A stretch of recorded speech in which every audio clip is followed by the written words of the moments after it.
Hey everyone, and welcome to Starting on the Bench with Tim B. It's a place where normal people can talk about the sports they love.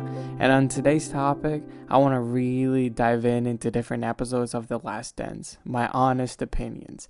Now, this world is going crazy, but we thankfully have this documentary that everyone just keeps on talking about. Everybody's so fascinated. And the last time I checked stats, it said that 23 million homes watched this documentary on Netflix. That's not including the ESPN numbers and other ways that people watched it. I want to talk about these episodes, but I'll break them into two podcasts. The next one will come out right after this one, so make sure you follow us on Spotify, Apple Podcasts, and on Instagram at Starting on the Bench. Well, I grew up in a place where main sports were hockey and boxing. There wasn't a lot of either the sports that people were super crazy and fanatic about. Basketball was introduced to me a little bit later in my life, but still, I really enjoy watching every single sport because of its competition, and boy oh boy, we have a lot of competition going on in The Last Dance. I've really been taken by surprise of how well it was shot and spaced out to tell each story carefully. But there were a few points that I've noticed I wanted to talk about because some of them were a bit too much. For instance, I've never seen anything like this from Michael Jordan before. I've grown up seeing shoes and different, apparel and merch. I understand that Michael Jordan was a big thing in every single avenue that you go in. Sports, clothing, even like a conversation like, yeah, I love Michael Jordan, right? Michael Jordan was supposed to be the number one, sports player ever. Not just basketball, but everything.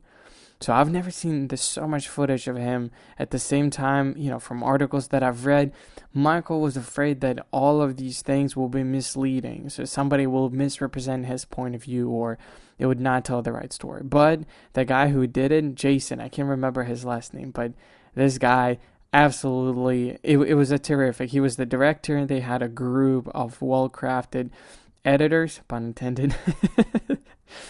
It gave us a chronological view of Michael's life and what he's done for the league and for the sport. And I think a lot to do with some sport fashion. So it wasn't just for basketball. I think that everything originated for him from basketball. Culturally, I think Michael Jordan was like one of the biggest people in 80s, 90s, and probably early 2000s. Because I'm a huge Allen Iverson fan. But even then, you notice how Michael Jordan is dominating. I'm 26 right now, so I haven't had a chance to see Michael play. But this documentary allowed me to see not just him and not just the Bulls, but the sport of how it was before. And a lot of people are like, well, Michael Jordan would crush it in nowadays. He would be getting 40, 50 point a game, which I guess, I'm not really sure. I get a little carried away whenever the finals come around. I really like that, watching the playoffs of 2018, 2019, and then taking myself back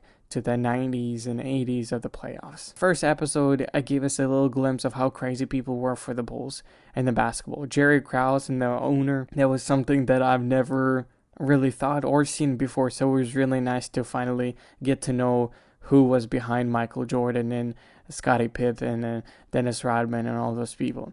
I didn't like Jerry, but honestly, I don't think he cared if people liked him or not. His job was to create superstar, and that's what he did. He didn't really care about what people thought or said about him. His job was to make sure that the Chicago Bulls would get to the playoffs. The owner only cared about the money, which brings me to episode number 2, and this is something that, oh my goodness, I'm telling you, if the debate of if Michael Jordan is the greatest of all time, I just want to ask you, when people think about football, they think of Tom Brady. Obviously, you got Joe Montana, you got Peyton Manning, that everybody's like, Drew Brees, but nobody is on the same level as Tom Brady in football, in the same way as Michael Jordan. There are a lot of people that would come towards that level. If somebody says, what's the greatest of all time in basketball, everybody says Michael Jordan. Even the people who play, the athletes who play right now, they would say Michael Jordan, without a doubt. When people think basketball, it is Michael Jordan, right? Scottie Pippen is my favorite second person on the team. That guy knows what he's doing, and I can't get enough of him and Rodman. in both later on in episodes 8 and 9, we'll get to see a leadership role from Scottie Pippen and how much he cared for the Bulls. So it wasn't about Michael Jordan. It wasn't about being the number 2 or number 1. It was about him being a leader, and something that he needed and Rodman needed to learn. And they did, which, again, perfectly portrayed and described and told. Those two were a different caliber. I've met anybody like Scottie Pippen or Dennis Rodman. I think that Dennis Rodman is definitely a prodigy of this mix of the bad boy Pistons and Chicago Bulls, but Scottie Pippen, I think by far is one of my favorite second people players. I think players in general.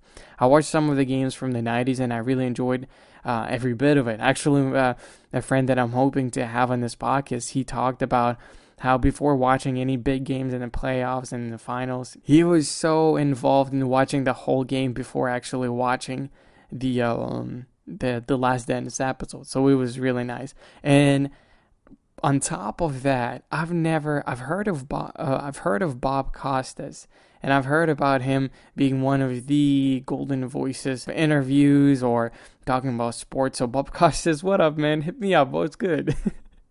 Scottie Pippen was what Michael needed in order to be the greatest. You can tell all the scrutiny is still happening with basketball. It's just a higher stakes than what it used to before.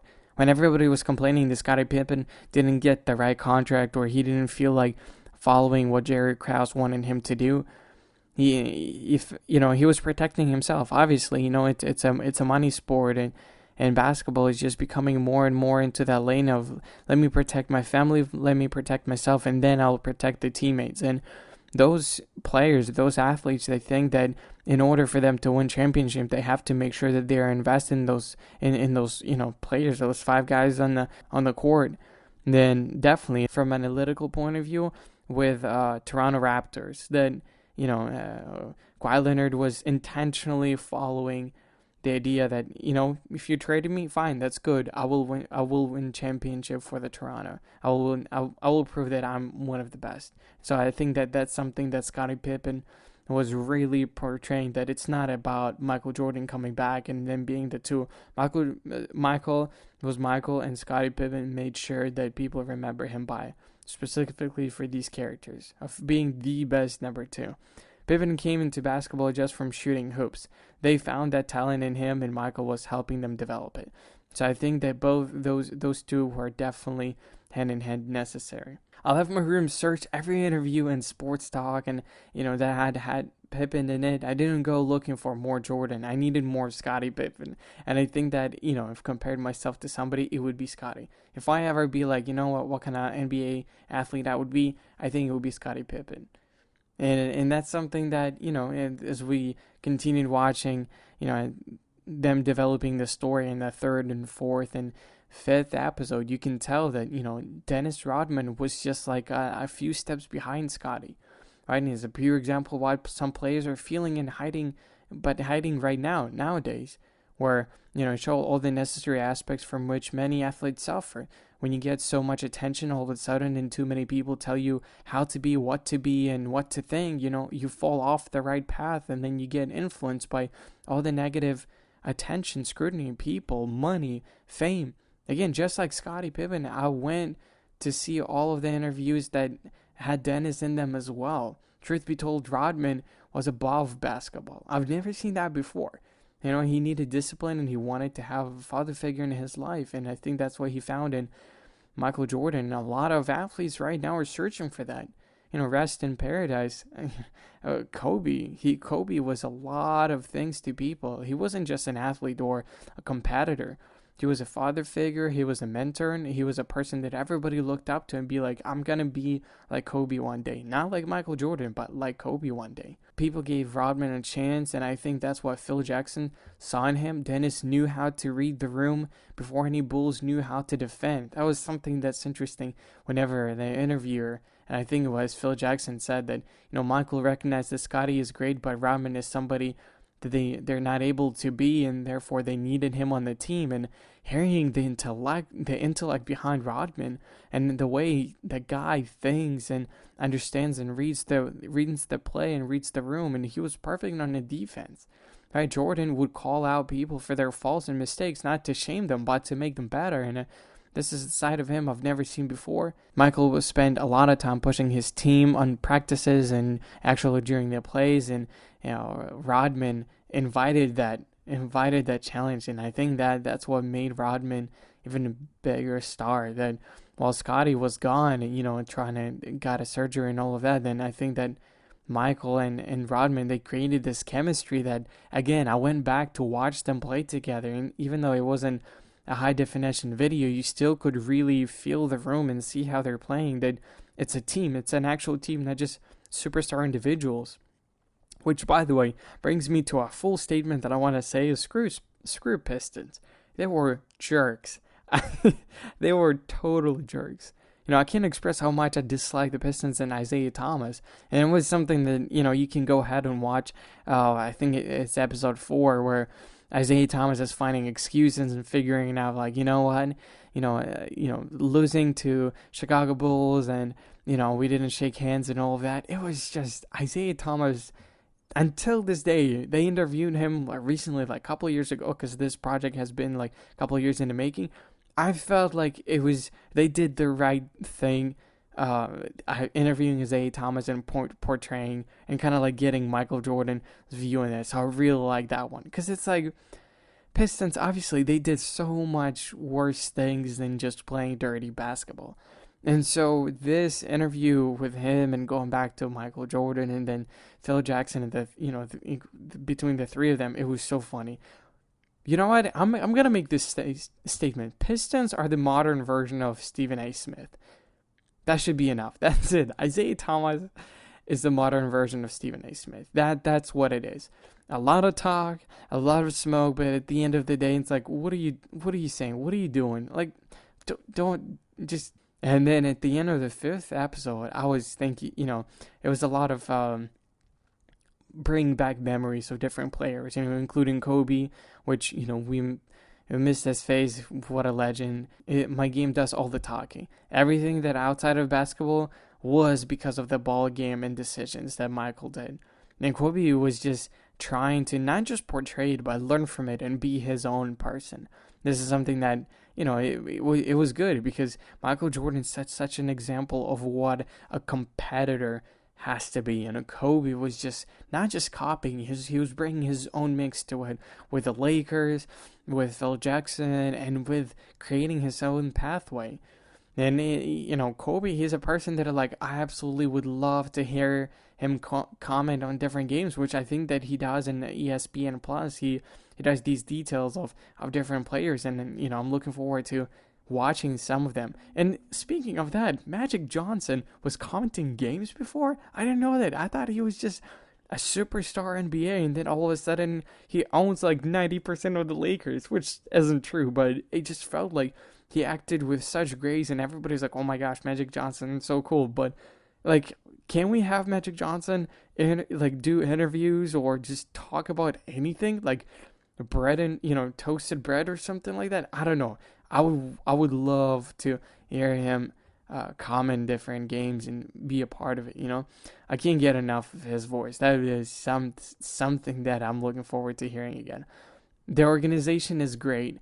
That phrase, whenever Jerry Krause, when he was interviewed and they won, I think it was a second championship or third championship. Yeah, I think it was a second championship. And Jerry Krause was like, it's the organization is great, and that's why we're winning. Which I get. Whenever he said that, I totally understand that. But at the same time, Jerry Krause and the owner, they're not on the team to win the game. Obviously, they prepare, and organization and front office and all that is a huge element to it. But it's the players that go out and compete. If the organization was so great, then why they didn't win games before or after? They had 6 championships, but Jerry Krause did a huge mistake, and a lot of news actually were crucifying him for that. He was trying to defend him, like, you were taking words out of my mouth, it wasn't right. But maybe that's not a good thing to say when they're the ones on the floor running the ball and making sure they would win. That's something that I didn't like watching, because it was a disgrace watching competitors compete, athletes be athletes. Yeah, I agree with that. I think that maybe the right way to put it would be finding a balance in between, because sometimes organization would try to expect a lot from athletes, and then athletes would not feel supported by the organization. So I think there's definitely middle ground to it. Speaking of middle ground, in episode 5, I've noticed that I kept on talking about how Michael Jordan didn't just have stuff on the field. He everybody was looking up to him off the field as well, and including things like Michael in the politics, and which was a tough one, but it's been he's been very smart about it, and I respect that. Whenever Michael, he was just playing basketball, and he became such a prominent role and figure in the community. And then all of a sudden, everybody was like, well, I'm running for, a governor or senator, or I don't know American politics, but people were running for official jobs in the government. And then everybody's like, Michael will support me because, Michael's black, I'm black. Otherwise, it has to make a connection. But Michael's like, I just want to play ball. Like, I don't want to be a part of it. Like, this is something that interesting that he said. Michael said, I can't, he didn't say I can't support Democrats, but he's like, I can't have a stance because both Democrats buy sneakers and Republicans buy sneakers. So it was so interesting. I was like, that's smart. It's a sneaker business. So if somebody hasn't seen The Last Dance, please go and watch it. People who watched Last Dance, finished watching all 10 episodes, go back and rewatch it again. It brought a lot of interesting things to look at and understand of what's going on in the basketball sport. And maybe if you're interested in continuing, just try to separate basketball from everything else, and also compare the basketball before and basketball that is now. It's such a prominent role in the community, and it's not just a sport at this point. In 2020, as we're recording this, basketball is basically something that you can be far away from home, and if somebody likes the same team that you do, you become best friends, right? If you live in New York, but you go to Malaysia, and you hear somebody else liking the same athlete that you do, all of a sudden you have so much to talk about. So I think that basketball is not just a sport, but a way to connect people, to unite communities, and I think that the Last Dance show that specifically. So stay tuned for next week. Thank you so much for tuning in. I'd like to hear your opinions in the comments on Spotify, Apple Music, and follow us on Instagram at Starting on the Bench. We'll be posting weekly updates and posts and different conversations that you're more than welcome to be a part of. So that's been it. Thank you for listening. Talk to you in the next one. All right. Peace.